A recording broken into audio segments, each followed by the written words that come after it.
Bagi millennials, penutupan gerai restoran siap saji pada bulan Mei tahun 2020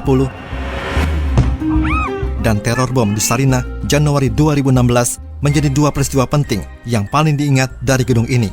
Padahal, ada serangkaian peristiwa yang membuat Sarinah menjadi berita utama sejak tahun 1960-an.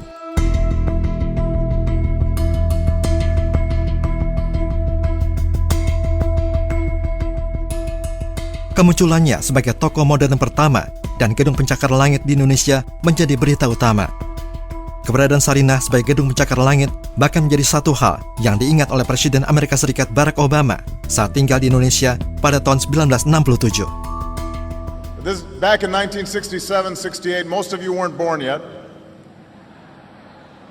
The Hotel Indonesia was one of the few high-rises, and there was just one big department store called Sarinah. That was it.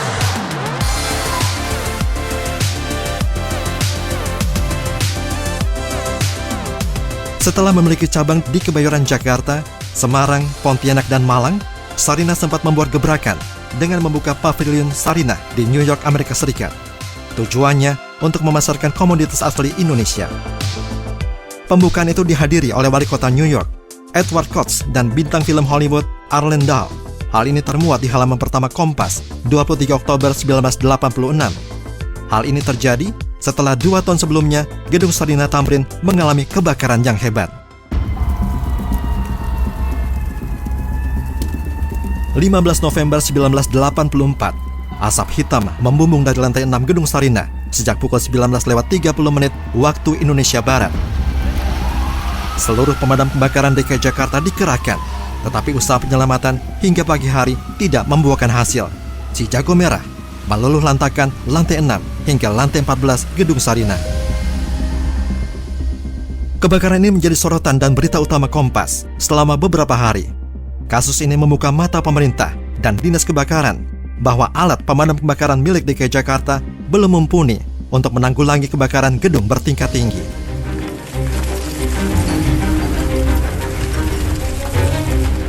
Sebelum kebakaran hebat melahap Sarinah, kejadian naas lain juga terjadi di kawasan ini. Berita ambruknya jembatan penghubung antara Sarinah dan Jakarta Theater menjadi salah satu berita utama Kompas 1 Maret 1981. Banyak spekulasi mengenai penyebab runtuhnya jembatan, tetapi akhirnya penurunan lapisan tanah di sekitar bangunan gedung Sarinah dinyatakan menjadi penyebab ambruknya jembatan.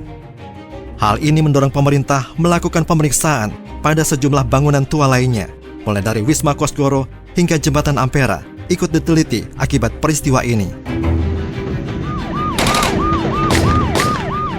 Setelah hampir 50 tahun berdiri, Sarinah kembali menjadi berita utama setelah sebuah serangan teroris terjadi di sekitar kawasan tersebut 14 Januari 2016. Massa yang berkerumun di sekitar kawasan Sarinah Tamrin tidak menduga pemuda dengan kaos tertulis Tiesto, DJ terkenal asal Belanda itu teroris berdarah.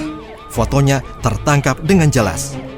Pengamat teroris menyebutkan bahwa aksi teroris di seputaran Tamrin bergaya Paris style. Daya ledak bomnya tidak besar, tetapi ada serangan bersenjata yang memakan korban. Peristiwa ini menyebabkan 7 orang tewas dan 24 orang terluka.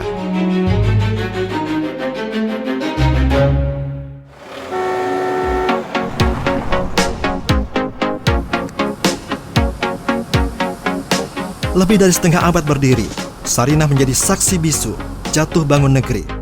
Mulai kemeriahan tahun baru di zaman Orde Lama, pembangunan gedung-gedung pencakar langit di era Orde Baru, hingga serangkaian peristiwa penting era pasca reformasi.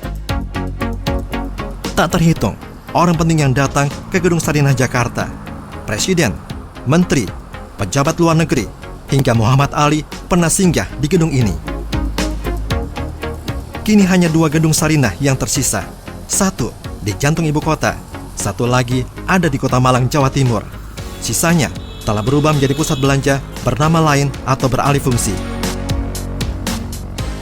700 miliar rupiah tengah digelontorkan pemerintah untuk mengubah wajah Sarinah Jakarta. Impiannya, Sarinah tidak hanya menjadi pusat perbelanjaan semata atau tempat tongkrongan muda-mudi, tetapi juga sentra pertunjukan seni hingga pameran hasil karya anak negeri.